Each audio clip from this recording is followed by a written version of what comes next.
friends, I am Mino, the Phonics monster. And today we're going on a vowel adventure. Yay! There are 5 very special letters in English alphabet. They are A, E, I, O, and U. They are called vowels. Can you say them with me? A, E, I, O, U. The vowels have 2 voices. First, the short vowel. They are quick and bouncy.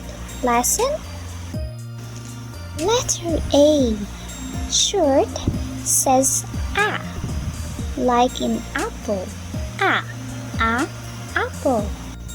Letter E, short, says E, like in elephant. Elephant.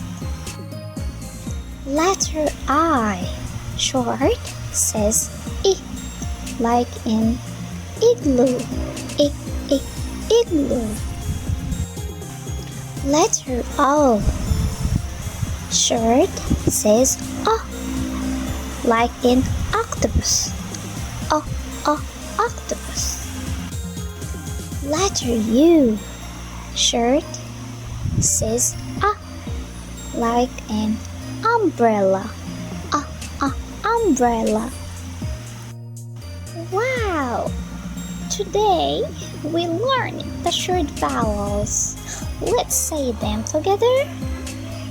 A, E, I, O, A.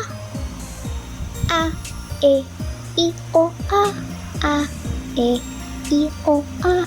A, E, I, O, A. A short vowel that we use. Hooray!